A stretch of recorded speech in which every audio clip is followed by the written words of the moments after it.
தமிழ்நாட்டைச் சேர்ந்த இந்திய மீனவர்கள் இலங்கை கடற்படையினோடு தொடர் தாக்குதலுக்கு உள்ளாகி வருவதை கனத்த இதயத்தோடு இந்த மாமன்றத்தில் நான் பதிவு செய்ய கடமைப்பட்டிருக்கிறேன். இலங்கையில் சில மாதங்களுக்கு முன்னாடி ஆட்சி மாற்றம் நடந்திருக்கு. ஏற்கனவே இருந்தவங்க தோற்று புதியவர்கள் ஆட்சிக்கு வந்திருக்கிறாங்க. ஆனாலும் தமிழ்நாட்டு மீனவர் நிலைமை மாறலை. மீனவர் மீதான தாக்குதல் ஓயலை. பாரம்பரிய மீன்பிடி உரிமை கொண்ட நம் மீனவர்கள் மீன்பிடிக்க செல்லும்போது தொடர்ந்து சிறைபிடிக்கப்படுறாங்க. படகுகள் இலங்கை அரசாங்கத்தால் பறிமுதல் செய்யப்பட்டு வருது. கச்சத்தீவை மீட்கவும் கச்சத்தீவில் இருக்கிற இந்திய மீனவர்களுடைய பாரம்பரிய மீன்பிடி உரிமையை நிலைநாட்டவும் அரசு முறை பயணமாக இலங்கை செல்லும் மாண்புமிகு இந்திய பிரதமர் அவர்கள் அந்நாட்டு அரசுடன் பேசி இலங்கை சிறையில் வாடும் நம் நாட்டு மீனவர்களையும் அவரது படகுகளையும் நல்லெண்ண அடிப்படையில் விடுதலை செய்து மீட்டு கொண்டு வர வேண்டும் என்று இப்பேரவை வலியுறுத்துகிறது என்ற தீர்மானத்தை நான் முன்மொழிகிறேன். தமிழ்நாட்டை சார்ந்த இந்திய மீனவர்கள் நலன் கருதி அனைத்து கட்சிகளும் ஒருமனதாக இந்த தீர்மானத்தை நிறைவேற்றி தர வேண்டுகிறேன். நன்றி, வணக்கம். சில உண்மைகள் மறைக்கப்பட்டிருக்கின்றன. அன்னை இந்திரா காந்தி அவர்கள் தாரை வார்த்து கொடுத்து விட்டார்கள் என்று ஒரு சில தலைவர்கள் அங்கே பேசினார்கள். அது உண்மை இல்லை. உண்மைக்கு புறம்பான செய்தியை பரப்பி வருகிறார்கள். நாங்கள் சொல்வதெல்லாம் ஆதாரபூர்வமானது. நாங்கள் சொல்வதெல்லாம் நாடாளுமன்றத்திலும் சட்டமன்றத்திலும் இருக்கின்ற அவை குறிப்பிலிருந்து பேசுகிறோம். கொடுத்தது 282 ஏக்கர், பெற்றது பல லட்சம் ஏக்கர். சாதாரண இடம் இல்லை. கச்சத்தீவில் பருத்தியுடைய வலைய உலர வைக்கலாம், ஓய்வெடுக்கலாம்னு இருக்கு சட்ட திட்டங்கள். அங்கே தண்ணி கூட கிடையாது. ஆனால் அன்னை இந்திரா காந்தி இந்த தேசத்திற்கு பெற்றிருக்கின்ற இடங்கள் வாட்ச் பேங்க் திட்டத்தின் மூலமாக பல லட்சம் ஏக்கர்.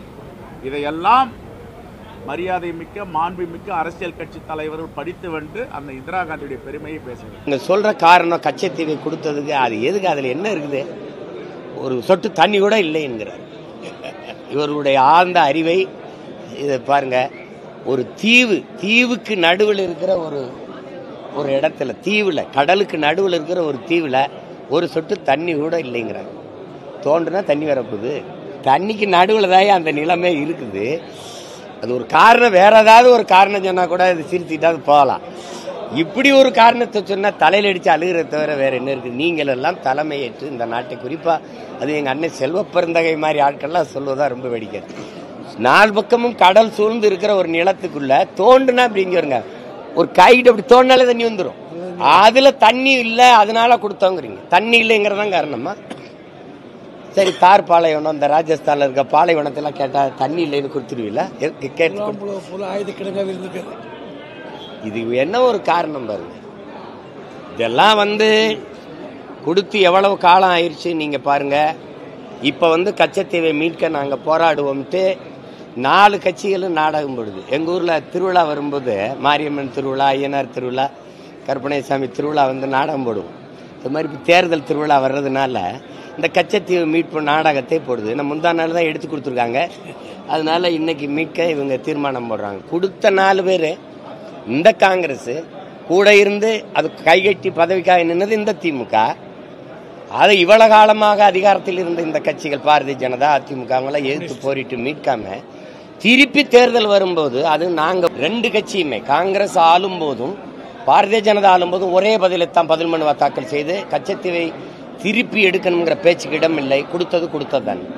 அன்னைக்கு தாத்தா மூக்கையத்தவர் அவர்கள் என்ன பேசுறாங்கன்னா, வடபுலத்தில் இமயமலைக்கு ஒரு பகுதியில் நீங்க எடுத்து அப்படியே நீங்க சீனாவுக்கு உங்க அப்பா தாரை வார்த்து கொடுத்துட்டாரு, அது ஒரு வரலாற்று பெருந்துரோகம். அதே மாதிரி நீங்க இந்த கச்சத்தீவை தாரை வார்த்து இலங்கை கொடுப்பதனால இந்த நாட்டு மக்களுக்கு, குறிப்பாக தமிழ்நாட்டு மக்களுக்கு மிகப்பெரிய வரலாற்று துரோகத்தை நீங்க செய்றீங்க.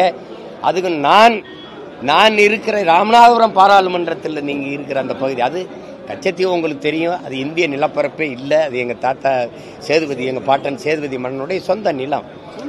அதை நீங்க எடுத்து அதை கொடுத்துட்டீங்க. இன்னைக்கு அதுக்கு சொல்ற காரணம்லாம் ரொம்ப வேடிக்கையா இருக்குது. அன்னைக்கு கச்சத்தீவை எடுத்து கொடுக்கும்போது எதிர்த்து போரிட்ட ஒரே மரபு வீரர் எங்க தாத்தா மூக்கையத்தவர் அவர்கள் தான்.